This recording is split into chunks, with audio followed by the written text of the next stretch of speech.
तो दोस्तों हम सभी जानते हैं कि इस समय अमेरिका के अंदर आर्थिक क्राइसिस चल रहे हैं। 31.4 ट्रिलियन डॉलर्स का कर्ज ऑलरेडी था, लेकिन यहाँ पर डिफॉल्ट न कर दिया जाए, इस वजह से कर्ज लेने की सीमा को और बढ़ाया जा रहा है। इस समय की स्थिति अगर बताई जाए तो अमेरिका के खजाने के अंदर केवल 57 बिलियन डॉलर्स बचे हैं, और अगर इनके द्वारा लिए गए कर्जे के ऊपर जो ब्याज लग रहा है उसकी बात की जाए तो 1.3 बिलियन डॉलर्स पर डे इन्हें ब्याज पे करना पड़ रहा है। यानी अमेरिका का टोटल खजाना इस समय केवल 57 बिलियन डॉलर्स बचा है, जो कि भारत की सबसे बड़ी कंपनियों में से एक अडानी ग्रुप की टोटल नेटवर्थ से भी छोटा है, क्योंकि अडानी ग्रुप की जो टोटल नेटवर्थ है वो 64.2 बिलियन डॉलर्स की है, तो वो भी अमेरिकन खजाने से इस समय ज्यादा है।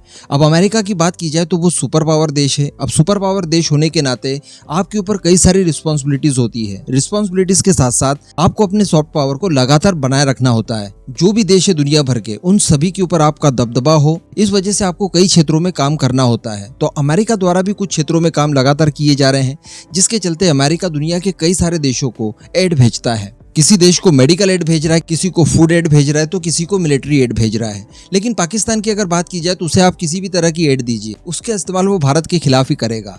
अब इसी तरह से अमेरिका के अंदर एक हेल्थ एजेंसी है, इसे कहा जाता है CDC, और इसका फुल फॉर्म है सेंटर फॉर डिजीज। इसके चलते अमेरिका दुनिया भर के कई सारे देशों को हर साल मदद भेजता है। हर साल कई सारा पैसा दुनिया के बहुत सारे देशों को देता है, जिसमें भारत, चाइना और पाकिस्तान भी वो देश हैं जिन्हें अमेरिका पैसा भेजता है। आप सोच लीजिए कि सुपर पावर होने के लिए आपको चाइना जैसे धनवान देश को और भारत जैसे विशालकाय देश को भी मदद भेजनी पड़ती है हर साल। और मैं आपको बता दूं कि ये लिस्ट काफी बड़ी है। केवल भारत, पाकिस्तान और चाइना ही नहीं, बल्कि इसमें Albania, Armenia, Afghanistan, Bangladesh, Bhutan, Indonesia, Georgia, Namibia, Nigeria, Oman, Philippines, Sweden, दक्षिण अफ्रीका, दक्षिणी Sudan, Tanzania, Thailand, Uganda, Ukraine और वियतनाम जैसे कई और सारे देश शामिल हैं। तो इनको हर साल अमेरिका की CDC पैसा भेजती थी, ताकि किसी भी तरह की कोई बीमारी वगैरह जनरेट होती है, कोई डिजीज नई वाली आती है या पेंडेमिक वगैरह आने का जो खतरा वगैरह होता है, तो इन्हीं पैसों से ये सारे देश, जो कि विकसित देश नहीं माने जाते, जिसमें से कुछ तो गरीब देश हैं और कुछ देश उसमें भारत और चीन जैसे विकासशील देश हैं, तो इन सबको मदद भेजी जाती है ताकि स्वास्थ्य सेवाएं इन देशों में सुचारू रूप से चले। हालांकि इस प्रोग्राम में चाइना जैसे देश को भी पैसा जाता है। इस बात को मुद्दा कई बार डोनाल्ड ट्रंप की पार्टी यानी रिपब्लिकन पार्टी पहले बना चुकी है। अब दरअसल हुआ ये कि अमेरिका के अंदर ये जो कर्ज का क्राइसिस चल रहा है, मैंने आपको पहले भी बताया था कि ये लोग अपनी उधार लेने की सीमा को और बढ़ा देंगे, ताकि इस समय डिफॉल्ट होने से अमेरिका बच जाए, जिसके लिए प्रस्ताव पारित करना होगा अमेरिकन पार्लियामेंट से। और इसके लिए जरूरी ये है कि जो रूलिंग पार्टी है जो बाइडेन की, जिसका नाम डेमोक्रेटिक पार्टी है, उसके साथ साथ इसे समर्थन मिले डोनाल्ड ट्रंप की पार्टी, जो कि इस समय विपक्ष में है, रिपब्लिकन पार्टी। इस वजह से दोनों पार्टीज के बीच में इस समय तालमेल चल रहा है। दोनों पार्टीज अपनी अपनी शर्तें रख रही है कि अमेरिका को डिफॉल्ट से बचाने के लिए क्या प्रयास किए जा सकते हैं, और ये जो कर्ज लेने की सीमा बढ़ाई जा रही है, ये अच्छी बात तो कुछ है नहीं।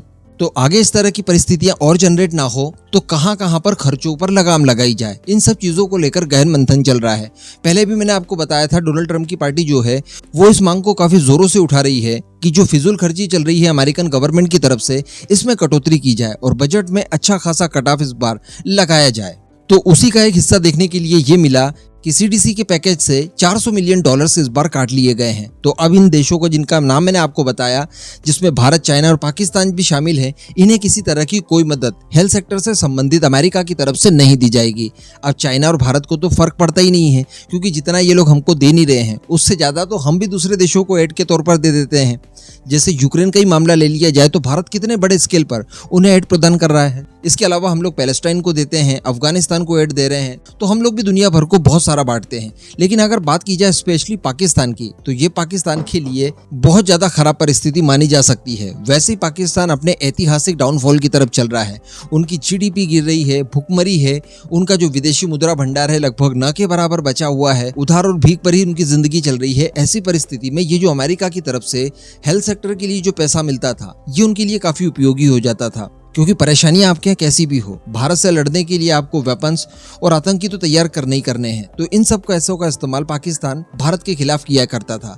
लेकिन अच्छी बात अब यहाँ पर यह है कि अमेरिका की तरफ से ये मदद रोक दी गई है पाकिस्तान को, और ये केवल एक सेक्टर में ऐसा होगा ये अभी नहीं कहा जा सकता। आने वाले समय में कई और सारे सेक्टर जिसमें पाकिस्तान बहुत ज्यादा लाभ उठा रहा था अमेरिका से, इन सभी सेक्टर्स में कट देखने के लिए हमें मिलेगा। यानी वो समय अब जा चुका है जब पाकिस्तान अमेरिका से किसी भी बहाने ढेरों डॉलर्स ठग लिया करता था। अब ऐसा नहीं चलने वाला है क्योंकि अमेरिका के पास भी पैसा काफी लिमिटेड क्वांटिटी में ही बचा है और सबसे बड़ी बात कि अब उसको केवल रशिया को काउंटर नहीं करना है बल्कि चाइना नाम की नई परेशानी भी उसके सामने आकर खड़ी हो गई है। तो कहने का मतलब अमेरिका के पास बजट पहले से ही कम है और खर्च जो है वो और ज्यादा बढ़ गया है। तो पाकिस्तान जैसे फालतू के देशों को फालतू का पैसा देना अब डेफिनेटली बंद हो जाएगा। तो ये जो बीच में F-16 अपग्रेड करके दिया था या फिर अब पाकिस्तान की तरफ से नई डिमांड की गई कि इनके लिए हथियार भी प्रोवाइड करवाइए, ये सारी चीजें अब अमेरिका की तरफ से पाकिस्तान को नहीं दी जाएगी, जो कि हमारे लिए एक अच्छा संकेत माना जा सकता है।